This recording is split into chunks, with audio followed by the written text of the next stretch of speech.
Well, I had a fantastic dinner today at the Ancestral Wall here in Prampram, Ghana. Yes. So stay tuned for the interview of this wonderful and enterprising owner of this wonderful location. Coming soon. Okay? So remember to subscribe so that you don't miss anything.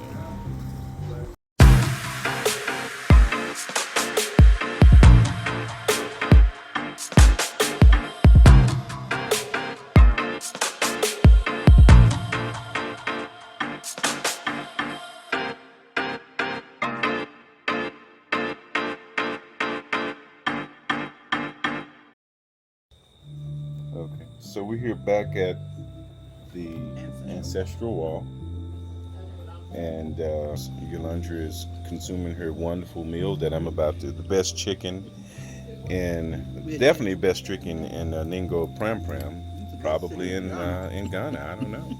And that's the entrepreneur, the host, the chief cook and bottle washer right there. But it's my brother Jerry. So Jerry, you've had extensive interviews about your ancestral wall, but what I found out something was a surprise to me is that you were an entrepreneur before the ancestral wall, and you ran. I was so fascinated because I had always been curious about people who ran companies here, and you ran a bus company, right, or chocho? Was it something like that, transportation company? I guess you could call that a company. I don't know. See, because people are curious about operating in a business here and some of the challenges. Okay, so let me just tell anybody who's thinking about running a transportation trotro company, don't do it. No, seriously. I mean, it is very difficult. If you're the type of person, first of all, you should have some mechanical skills. I mean, knowledge, because the way they get you is that they get way out with you. Let me just say I had 6 buses. I mean 6 of the vans, 4 of them her vans. I don't know what they call. The Right. And then 2 of the what they call 207s. Those are the big ones. Okay. Then I had 2 buses. Right. And the main thing is just trying to stay on top of the repairs. The way they do it, they're supposed to bring you money every night, bring your car back. But where they make their money is being off somewhere, and then the car goes off, and they call you, and then you got to decide if you're going to try to get all the way out there to see if what they're saying is true. And if you do, you just kill your profit and time for the day. Right. And you have 3, 4, 5 of these going. It is really, you have to really want to do that business. Right, and from what I gathered from you, and that was what made me so curious. I've taken a trotro before, and I realized that. Sorry. Oh, it's okay, brother. He's by the way, this brother's been working all day. He's had big groups here, and I just come in at the last minute trying to interview him, and at the end of the night. Well, actually, the truth is, I ain't really been doing that much.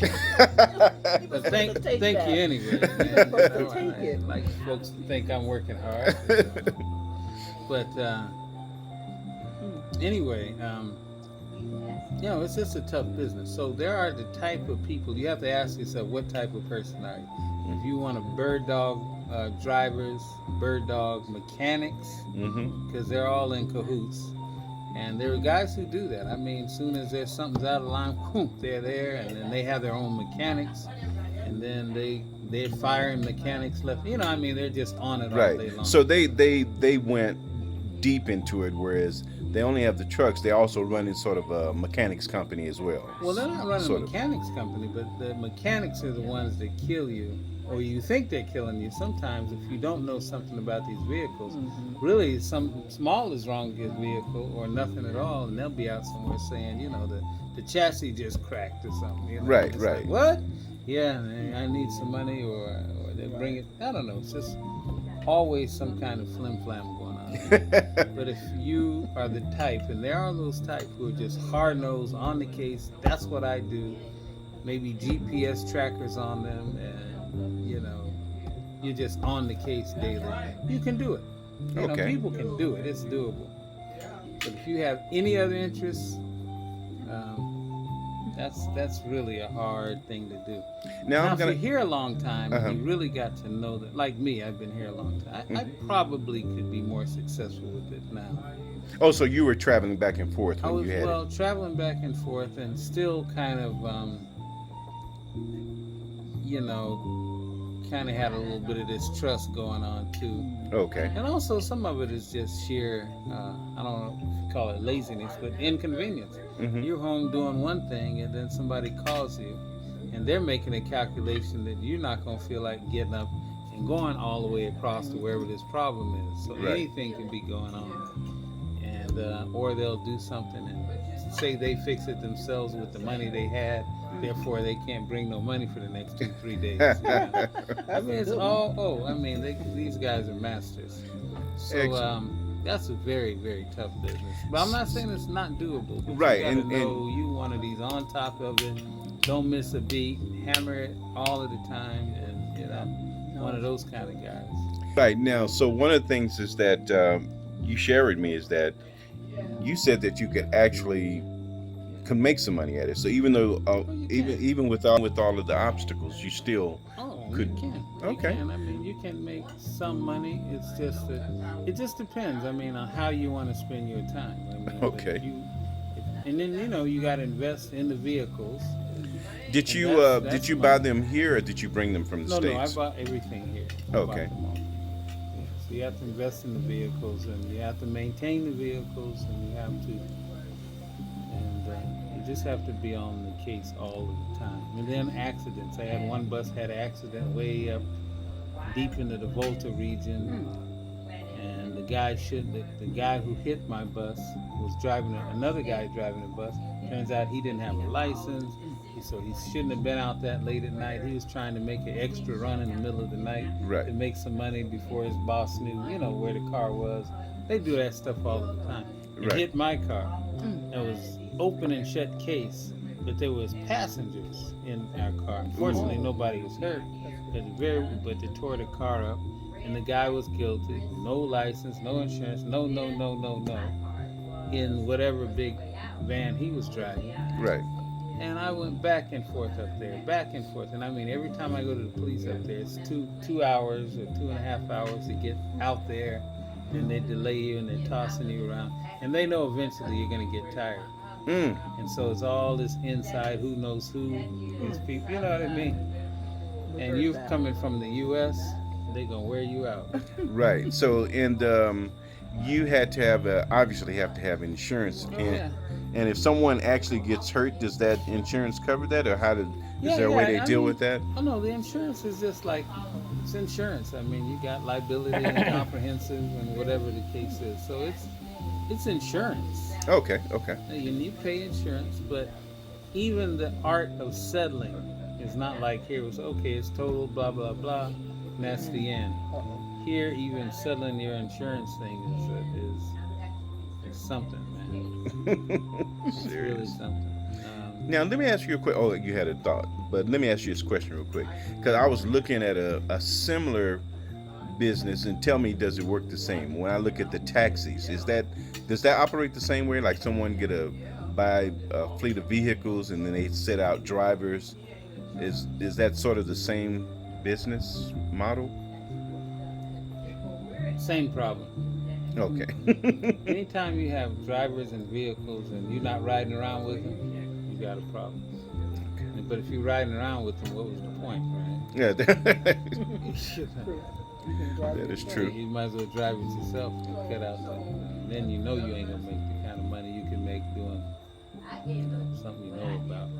And so, was there any red tape or anything that was any hindrances then when you started, or did it change maybe now if someone wanted to operate some sort of transportation business? Is there any hindrances you can think of?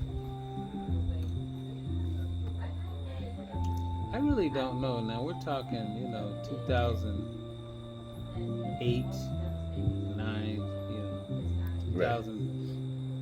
No, really 2005, 6, 7, maybe going into 8. So that time. So it's been quite a while. So I don't know what they've done as far as regulations and all of that. But it's all, very doable. As far as the paperwork regulations, I mean, that's not that hard. Of course, I'm hearing now they're making. Well, actually, the other part too is I was in kind of a little partnership too. I had somebody who was helping out, and so it wasn't all me, but it was too much of me. So Jerry, I appreciate it, man. I just wanted to take a little time because that was something probably people didn't know about you. They know about the Ancestral Wall. We know about your restaurant. We know about all these wonderful gifts that you bring to the continent.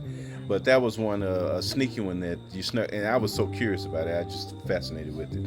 So I figured that would be something for people to know about you. Yeah, well, I got a few lives. I wrote a book called 7 Steps Toward Black Re-Emergence. I published in 26. 7 Steps Towards Black Re-Emergence. Okay. Yeah, and that's I sold them. I don't know. I think it's on Amazon. Oh, okay. I don't know, but every now and then I see something, but I don't even know what it. I don't even know where it goes. I think I got. Those bank accounts are still open. But at the point back in 2006, 7, and 8, I was selling some of those books, mainly in person. I didn't sell much on Amazon because I didn't have any kind of Did you send them campaign. to Amazon, like the books? No, at that time they just tell you and you send the book. Okay. Yeah. Okay. Send the books out. And then I got a downloadable version. Oh. And so that's better. Yeah, so we got to find that. So is the downloadable version like people can probably get it on Kindle or one of the e-readers? I haven't looked for so long, but I'm assuming that it's still there. And even though it's 7 Steps Toward Black Reemergence, I had someone do me a new cover. I realized they had put 7 Steps to Black Reemergence. So it's a little off, but I think if you go in there, it will come up. But once again, when I get the sales, I don't even know what account that goes to. It's not like I've had a whole lot of sales in the last several years. And the other thing is I wrote the 100 stories I told you about. No, tell me about. I wrote 100 stories called the Marcus Garvey Cubs. Okay. And I had the site for a while. I didn't sell that many. I didn't really do them to sell. Okay. I did them to make available, to the community. Right. And but now I've found out that someone has put my stuff on Amazon. And they They're selling it. I don't know how much. You can put a stop to that. I don't know how much selling they're doing. But I'll look for it because I sell on Amazon and I sell a ton of stuff on Amazon. And then the other thing is on YouTube, my sister told me that they got a Marcus Garvey Cubs channel somebody's got. Okay. And it's got all my stories on there. Which is, once again, to me, whoever's got my channel, I'm not as mad at you as you probably think I am for stealing my stuff. Because, I was trying to get it out. So if it's getting out, it's getting out. I suppose if it's worth a darn, it's worth stealing. All right. Yeah, but what I found out is that I can't get it in Ghana. I see it come up, but then when I try to play it, it won't play. So somehow you need to get you a VPN. What's that do? It's a virtual private network. It's where you can. It's basically a proxy that puts your IP address in the U.S. and then Amazon or whatever will see your IP address as U.S. and it will play here. No, but what happened here is that my website, I had done it in the U.S. But the website I don't even have running anymore, but whoever got it, and then there's other ways they can get it. Maybe you can buy it one time, and once you buy it one time, it's out there anyway. But what they did is they have it up on, and I can see it, Marcus Garvey Cubs. Right. And the animation that I had. And right. Everything. it's not an animated thing, but I had some illustrations. But here in Ghana, I can't play it. But my people back there, they said I see it play and it works. So Okay. someone has disabled it for outside of. Yeah, but that's why you get a VPN. You'll be able to get to it. someone's- I'll talk to you about it. I mean, I'm not that worried about getting to it, but I really would like the. Well, I'm gonna put it back. I'm gonna put them up on my own YouTube channel. But the fact that it's free, but they were long stories. They're like 18 minutes, 17 Okay. minutes. I had voiceovers, so like I might have you play, a different character in 10 or 15 different stories, and you might play a different character in 5 or 6 stories.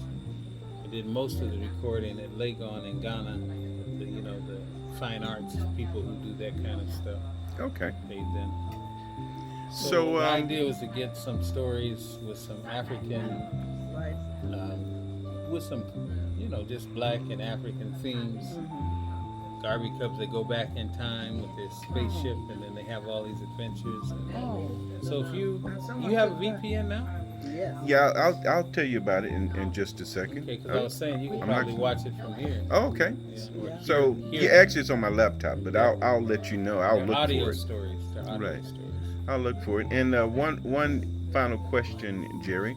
You and this conversation is on entrepreneurship because we've covered some of your other stuff, which is great. Out of your businesses like the Chocho, the restaurant, you got a bed and breakfast, I guess a guest house. What do you find is the most satisfying? And out of those businesses, obviously, the Chocho business was obviously not the most satisfying because you're not doing it anymore. But the most satisfying, and which one was the most frustrating? Well, I like to write, so Okay. writing is what I like. So Okay. I don't get frustrated writing, But Oh, right, and you're an entrepreneur. You sell your books. Okay, sorry. yeah, and even then, even the sales marketing side, I don't really care that much about. But I do like the writing. That's the most satisfying. Yeah, and as far as restaurant, which is really my wife's work, I don't really do much but eat. Okay. And That's important. and the guest rooms, which I built them just for some, So I can't say they're satisfying or dissatisfying. And to me, it's all kind of mundane. The only thing that I really get into, like really enjoy, is the writing. That's right. Pretty Okay. much. And I enjoy, of course, teaching the youngsters about the African history on the wall. Okay. So that's the most satisfying. Okay. That plus the writing. The trotros and restaurants and guest houses and all of that. It's just pedestrian. Wow. Okay. So you For heard me, it. for me. You heard it from the brother. Decided I'd take a little bit of his time and ask him a few questions about business because you folks want to know about business. So he's telling you. And if you come out to his place, Jerry's always nice. He's always willing to sit down and talk to you. I've come here early in the day, late in the evening, and there's never been a time where he would not sit down and spend a little time with you, and that's very rare. We do appreciate you, brother. Thank you. So say bye to the folks. All right, y'all. Come on to Africa and let them have it. Okay. All right. And that's my wife, Yolanda, who owns the channel, and I just took over for a few minutes. And I'm about to grub You're down welcome. on the best chicken in It is Ghana. the best chicken All right. in Ghana. Hello. Thank you for visiting our channel again. I just wanted to share with you some of the beautiful, handcrafted, and authentic African products from all over the continent. Please know that your purchases help to support one village at a time. So make sure you visit our Amazon store, our website, or Etsy. See the description link below. Thank you so much for joining us. And if you want to see more videos like this, remember to like, subscribe, and share. Also, leave a comment. We love to know what you're thinking. Until next time, God bless you. God bless you. God bless you. Bye.